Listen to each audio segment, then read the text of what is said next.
Welcome दोस्तों, स्वागत आप सभी का आपके अपने YouTube channel online study YouTube channel में। आज का जो लेक्चर होने वाला है वो काफ़ी इंपॉर्टेंट लेक्चर होने वाला है, क्योंकि इसमें अपन बात करने वाले हैं एनडीए के लिए कुछ ऐसे इंपॉर्टेंट जीके के क्वेश्चन जो आपके एग्ज़ाम में बारी बारी से पूछे जाते हैं।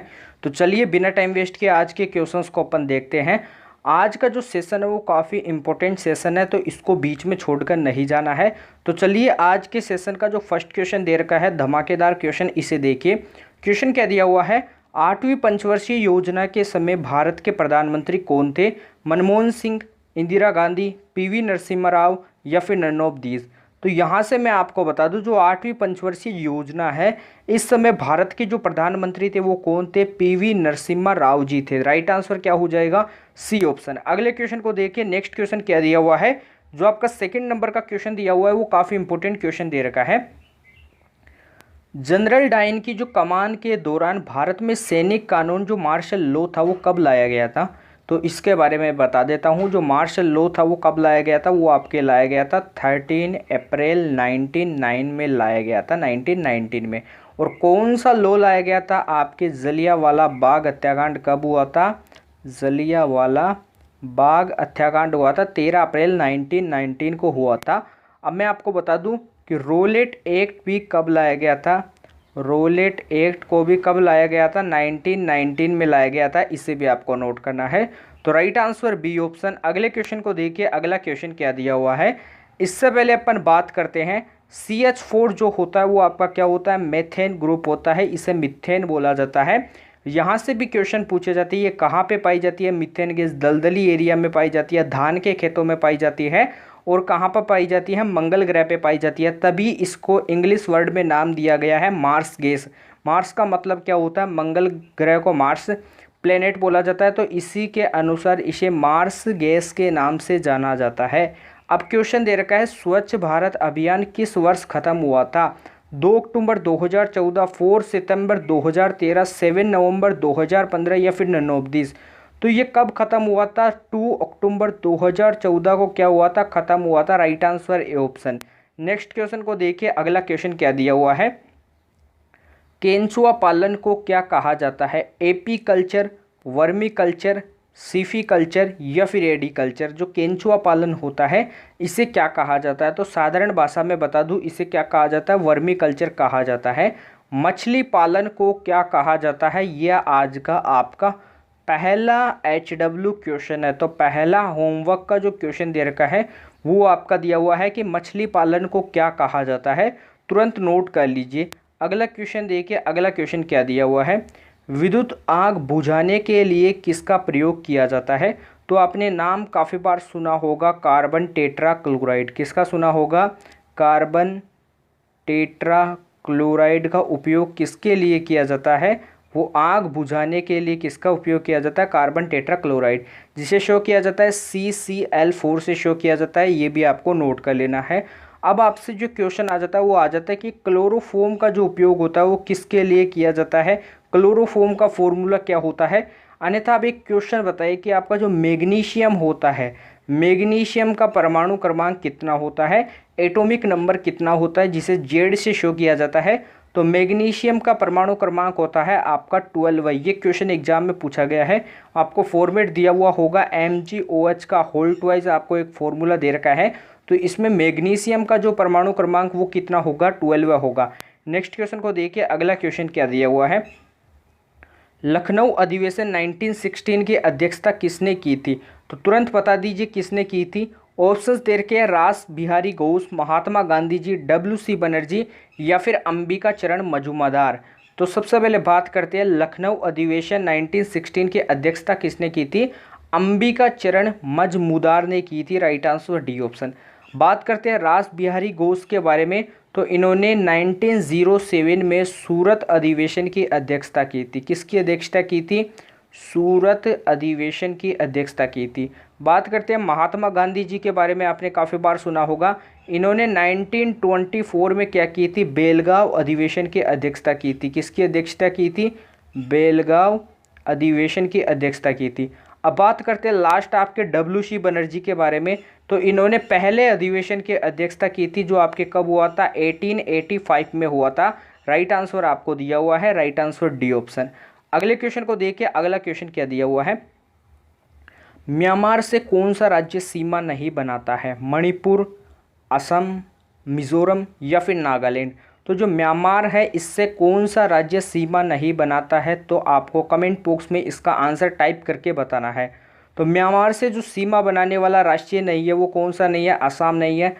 स्वर्णिम चतुर्भुज योजना में कौन से आपके 4 शहर आते हैं, कौन से 4 शहर जुड़े हुए रहते हैं, ये आपके ऐसे जुड़े हुए रहते हैं जिनमें आपका फर्स्ट आ जाता है दिल्ली आ जाता है, लेकिन जो 3 आपके शहर है वो कौन से होते हैं ये भी आपको कमेंट बॉक्स में टाइप करके बताना है। ये आपका HW क्वेश्चन दे रखा है। नेक्स्ट क्वेश्चन को देखिए, अगला क्वेश्चन क्या दिया हुआ है, विद्या देवी भंडारी किस देश की पहली महिला राष्ट्रपति बनी थी। ऑप्शंस क्या दिए हुए हैं, बांग्लादेश की, भूटान की, नेपाल की या फिर श्रीलंका की। जो विद्या देवी भंडारी थी वो किस देश की पहली महिला राष्ट्रपति बनी थी, तुरंत कमेंट बॉक्स में छाप दीजिए। तो वो किस देश की पहली महिला राष्ट्रपति बनी थी ये आपको बताना है। तो किसकी बनी थी, नेपाल की बनी थी, राइट आंसर सी ऑप्शन। अगले क्वेश्चन को देखिए, अगला क्वेश्चन क्या दिया हुआ है, पहला पृथ्वी सम्मेलन कब हुआ था। तुरंत बताइए कि पहला पृथ्वी सम्मेलन कब हुआ था, 1972 में, 1982 में, 1992 में या फिर 2002 में। तो बात करते हैं पहला पृथ्वी सम्मेलन कब हुआ था, 1992 में हुआ था। कहाँ पर हुआ था, रियो ब्राज़ील के अंदर हुआ था। कहाँ पर हुआ था, नोट कर लीजिए, रियो ब्राज़ील के अंदर हुआ था। यह आपका इंपॉर्टेंट क्वेश्चन बन जाता है यहाँ से। अब बात करते हैं 1972 के बारे में।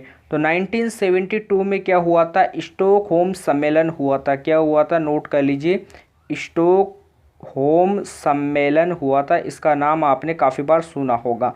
बात करते हैं 1982 में क्या हुआ था, नाबार्ड की स्थापना हुई थी। नाबार्ड का मुख्यालय क्या है ये भी आपको बताना है, नाबार्ड का मुख्यालय कहाँ पर स्थित है। तो नाबार्ड की स्थापना कब हुई थी, 1982 में हुई थी। अब बात करते हैं 2002 में क्या हुआ था, जोहान्सबर्ग सम्मेलन हुआ था। क्या हुआ था, जोहान्सबर्ग सम्मेलन हुआ था। ये आपको नोट करना है, ये भी इम्पोर्टेंट क्वेश्चन है।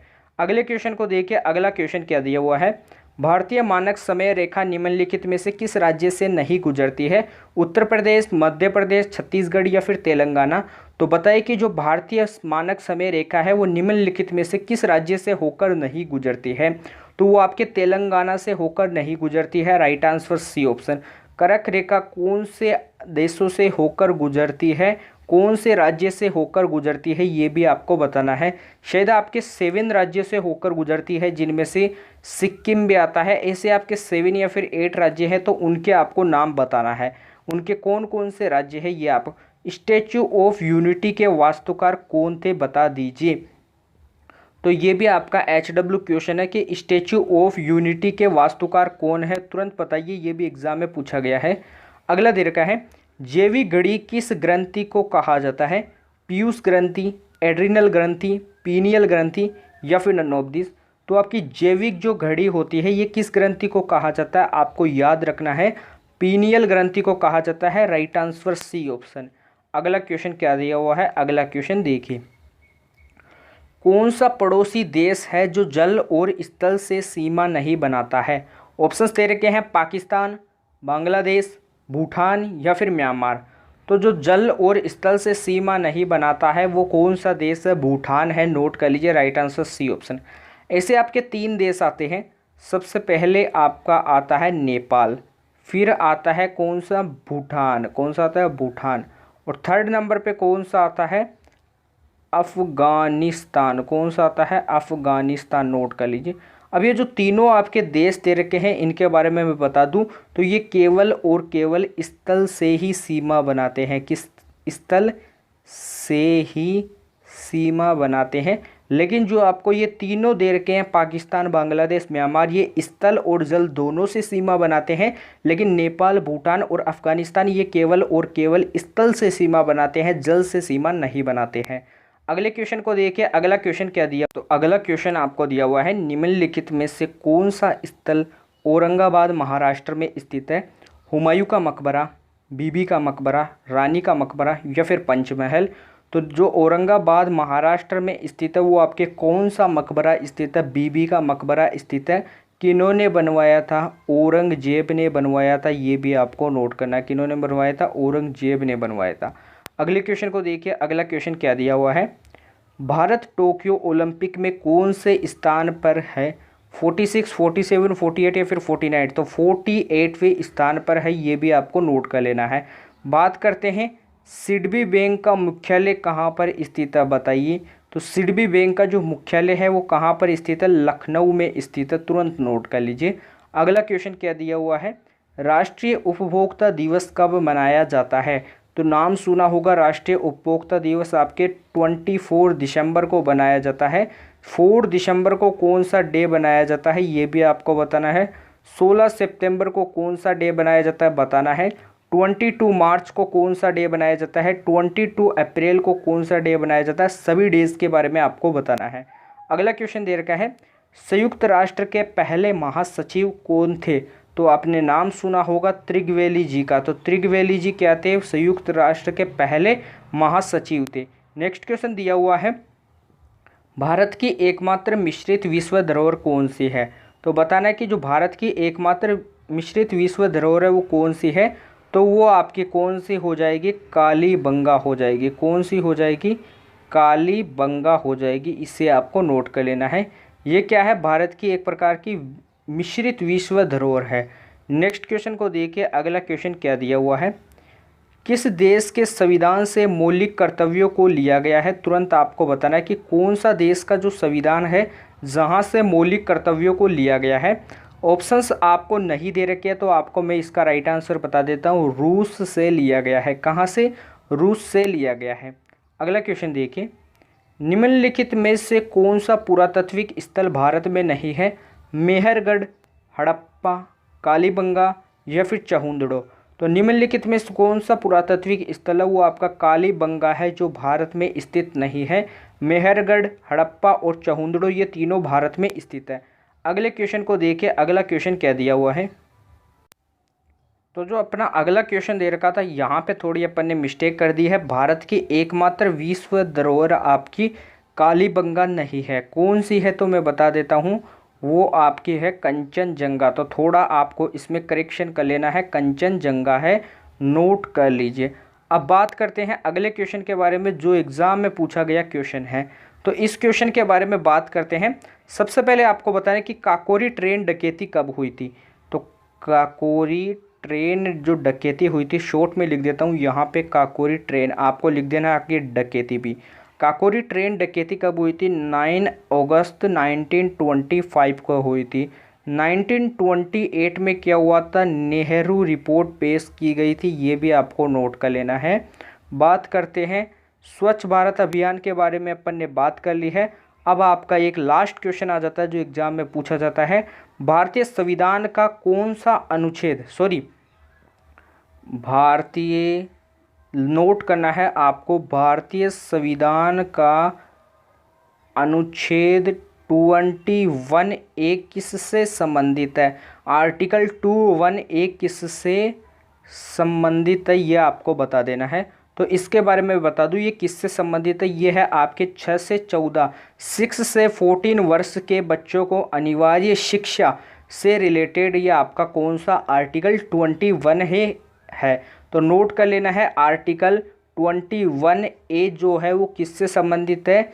6 से 14 वर्ष तक के बच्चों को अनिवार्य शिक्षा से रिलेटेड है, नोट कर लीजिए। अगला क्वेश्चन देखिए, अब कुछ अपन फिजिक्स के क्वेश्चंस के बारे में बात कर लेते हैं जो आपके एग्जाम में एनडीए में पूछे गए हैं।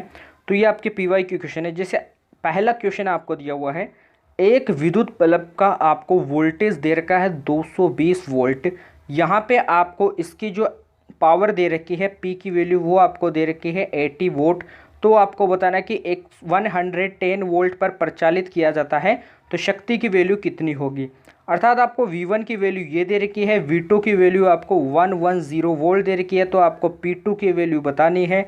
तो मैं इसको सोल्व करके आपको बता देता हूँ। सबसे पहले जो पावर का फॉर्मूला होता है वो क्या होता है? Power is equal to V into I होता है। पावर की वैल्यू यहाँ पे दे रखी है 220 इज इक्वल टू वोल्टेज की वैल्यू दे रखी है 80 मल्टीप्लाई क्या हो जाएगा आई। अपन यहाँ से आई आपका करंट है, इसकी वैल्यू फाइंड आउट कर लेंगे। इसको सोल्व करते हैं तो 22/8 किसकी वैल्यू आ जाती है, करंट की वैल्यू आ जाती है। अब अपन क्या करेंगे, इसको यहाँ पे नोट कर देते हैं। आई की वैल्यू अपने पास क्या आई 22/8 आई। थोड़ा इसको सोल्व करना चाहे तो कर सकते हैं, ये 11/4 हो जाएगा। अब आपको 110 आपको वोल्टेज दे रखी है तो शक्ति बताना है, तो शक्ति का फॉर्मूला P बराबर VI होता है। वोल्टेज आपको दी हुई है कितनी 110 और अपन ने करंट की वैल्यू निकाल ली है। तो करंट की वैल्यू कितनी निकाल ली है 11/4 निकाल ली है। थोड़ा सा यहाँ पे आपके क्या हो गया है, मिस्टेक हो गया है, क्योंकि अपन ने यहाँ से P बराबर VI निकाला तो P की वैल्यू यहाँ पे 80 थी और V की वैल्यू यहाँ पे 220 थी। अब निकालेंगे तो I की वैल्यू कितनी आएगी, 0 से 0 चला जाएगा, 8/22 आएगी। यहाँ से होगा कितना आपका 4/11 होगा। अब अपन क्या करते हैं 110 के अनुसार लगाते हैं तो P बराबर क्या होता है VI होता है। पावर की वैल्यू अपने को फाइंड आउट करनी है, वोल्टेज दे रखी है 110 मल्टीप्लाई क्या हो जाएगा 8/11, 11 से 11 जाएगा कितनी बार 10 बार, मल्टीप्लाई कराएंगे तो आपका 80 वोल्ट क्या हो जाएगा राइट आंसर हो जाएगा। अगले क्वेश्चन को देखिए, अगला क्वेश्चन दिया हुआ है, नेक्स्ट क्वेश्चन को देखते हैं। तो यहाँ पे 80 नहीं आपका 40 वोल्ट हो जाएगा, क्योंकि अपन ने यहाँ पे काट के निकाला था वोल्टेज 8/11, तो आपका कितना हो जाएगा 40 वोल्ट हो जाएगा। अगले क्वेश्चन को देखिए, निम्नलिखित परिपथ का तुल्य प्रतिरोध कितना होगा। आपको परिपथ ऐसे दे रखा है, दो प्रतिरोध आपको दे रखे हैं समांतर क्रम में, फिर इनका जुड़ाव करके यहाँ पे एक श्रेणी क्रम में दे रखा है, आर प्रतिरोध दे रखा है। तो मैं सबसे पहले बता दूं, जब भी आपको समांतर क्रम में दे रखा हो तो प्रतिरोध जो समांतर क्रम में दे रखा है इसका प्रतिरोध R है, उसमें आपको डिवाइड करना है। जितने प्रतिरोध आपको दे रखे हैं 2 तो 2 का डिवाइड करेंगे। अब ये आपका कितना हो जाएगा R/2 हो जाएगा, R/2। और ये R आपके किस में है, सीरीज में है। तो सीरीज में निकालने के लिए इनको क्या कर देते हैं, ऐड कर देते हैं। तो ऐड करेंगे तो आपका 3R/2 राइट आंसर आएगा। अगले क्वेश्चन को देखिए, अगला क्वेश्चन क्या दिया हुआ है, 8.0 kg द्रव्यमान को 2 सेकेंड में 4 मीटर की ऊर्ध्वाधर दूरी तक उठाने के लिए कितनी शक्ति अपेक्षित है। शक्ति का फॉर्मूला क्या होता है, P बराबर W/T। W क्या होता है, वर्क होता है, लेकिन उठाने के लिए स्थितिज ऊर्जा काम में आती है, तो वर्क स्थितिज ऊर्जा में चेंज हो जाता है। तो वर्क का फॉर्मूला हो जाएगा mgh में क्या हो जाएगा T हो जाएगा। द्रव्यमान की वैल्यू 8 दे रखी है, जी की वैल्यू 10 दे रखी है, टाइम की वैल्यू 2 दे रखी है, नीचे यहाँ पे h की वैल्यू आपको दे रखी है 4, नीचे टाइम हो जाएगा 2, 2 क्या होता है 4 होता है। ये आपका कितना हो जाएगा 16 हो जाएगा, मल्टीप्लाई 10 हो जाएगा, कितना हो जाएगा 160 हो जाएगा। तो ये आपकी जो पावर आएगी वो कितनी आएगी 160 आएगी, नोट कर लीजिए, ये आपका राइट आंसर हो जाएगा। अगले क्वेश्चन को देखते हैं। अगला क्वेश्चन क्या दिया हुआ है, किसी वाहक पट्टे पर बालू आपको दे रखी है 0.1 kg/सेकंड की दर से ऊर्ध्वाधर गिर रही है। इस पट्टे को 2 मीटर/सेकंड की एक समान चाल से चलाए रखने के लिए पट्टे पर कितना बल लगाना अपेक्षित होगा। तो सबसे पहले आपको दे रखा है कि बालू की दर दे रखी है आपको कितनी 0.1 kg/सेकंड दे रखी है, और आपको पट्टे पर यानी आपको वेलोसिटी दे रखा है कितना 2 मीटर/सेकंड दे रखा है। अब अपन जानते हैं कि फोर्स का फॉर्मूला क्या होता है, m/a होता है। यूनिट इसका निकालना चाहिए, यदि मात्रक निकालना चाहिए तो वो आपका हो जाएगा kg/s²। अब मैं kg/s² को ऐसे लिख सकता हूँ क्या, kg/s मल्टीप्लाई मीटर/सेकेंड। अब देखिए kg/s की वैल्यू अपने को दे रखी है 0.1 मल्टीप्लाई मीटर/सेकेंड जो मात्रक दे रखा है इसकी वैल्यू दे रखी है 2, मल्टीप्लाई कराएंगे तो 0.2 न्यूटन इसका राइट आंसर हो जाएगा, जो आपका दे रखा है डी ऑप्शन। अगले क्वेश्चन को देखते हैं। अगला क्वेश्चन क्या दिया हुआ है, किसी द्रव्यमान बिंदु पर आपको प्रत्येक 2 बल आपको दे रखे हैं। मैंने आपको काफ़ी बार बताया है, F1 और F2 आपको 5 दे रखे हैं। एंगल आपको दे रखा है 60 डिग्री दे रखा है, तो कोस 60 डिग्री की वैल्यू कितनी होती है 1/2 होती है, ये आपको नोट कर लेना है। अब परिणामी निकालना चाहिए तो परिणामी बल क्या होता है, √ऑफ पहले बल का स्क्वायर तो 5 का स्क्वायर 25, फिर दूसरे बल का स्क्वायर प्लस फिर क्या होता है 2 मल्टीप्लाई F1 गुणा F2 कोस थीटा होता है। तो तो यहाँ से क्या हो जाएगा 5 मल्टीप्लाई क्या हो जाएगा 5 हो जाएगा। cos 60 की वैल्यू कितनी हो जाएगी 1/2। सोल्व करेंगे तो 2 से 2 चला जाएगा, ये भी आपका 25 हो जाएगा। तो f अंडर रूट में क्या आ जाएगा 25 प्लस का 25 प्लस का 25। सोल्व करेंगे तो जो f की वैल्यू आएगी वो क्या आएगी 5/3। 5/3 को सोल्व करते हैं तो 8.65 कुछ ऐसे आता है। राइट आंसर आपका ए ऑप्शन। अगले क्वेश्चन को देखते हैं। अगला क्वेश्चन क्या दिया हुआ है, इससे पहले मैं आपको बता देता हूँ, ये आपका HW क्वेश्चन है। इसका आंसर कमेंट बॉक्स में आपको टाइप करके बताना है। मैं आपको बता देता हूँ, सबसे पहले जो आपका अभिकेंद्रीय बल होता है इसका फॉर्मूला क्या होता है mv²/r होता है। और जो साधारण बल होता है इसका फॉर्मूला होता है F=ma। तो एक्सेलरेशन की वैल्यू क्या हो जाएगी v²/r। इसी को थोड़ा सा चेंजेस करके आपको हाफ सर्कल के लिए औसत एक्सेलरेशन का मान निकालना है। तो सोल्व कीजिए इसको, ये काफ़ी इंपॉर्टेंट क्वेश्चन है। कुछ आपके लिए होमवर्क के क्वेश्चन दे रखे हैं जीके के, जिसे आपको फर्स्ट क्वेश्चन ये दिया हुआ है, स्क्रीनशॉट लीजिए और सोल्व करने का प्रयास कीजिए। सेकंड क्वेश्चन आपका ये दिया हुआ है, इसे भी आपको सोल्व करना है, स्क्रीनशॉट ले लीजिए। अगला क्वेश्चन जो दिया हुआ है इसे नोट कीजिए, ये भी इंपॉर्टेंट क्वेश्चन है, इसे भी आपको देखना है। और इससे अगला क्वेश्चन ये दिया हुआ है, इसे भी आपको देखना है। ये आपके HW क्वेश्चन है जो एग्जाम में पूछे गए क्वेश्चन है। यदि इनका आंसर आपको आता है तो कमेंट बॉक्स में आपको टाइप करके इनके आंसर को बताना है। यदि नहीं आता है तो अपन कल की क्लास में इन क्वेश्चंस के बारे में बात करेंगे। तो आज का सेशन यदि आपको अच्छा लगा है तो अभी तक जिन बच्चों ने क्लास को लाइक नहीं किया तो धमाकेदार क्लास को लाइक कीजिए, धमाकेदार सेशन को शेयर करने का प्रयास कीजिए। अभी तक जिन बच्चों ने चैनल को सब्सक्राइब नहीं किया है तो चैनल को सब्सक्राइब कर लीजिए, बेल आइकन को प्रेस कीजिए। डिस्क्रिप्शन में टेलीग्राम चैनल का लिंक दिया हुआ है, उससे भी आपको ज्वाइन करना है। तो अपन कल मिलते हैं ऐसे बेहतरीन सेशन के साथ, तब तक के लिए जय हिंद, जय भारत, धन्यवाद।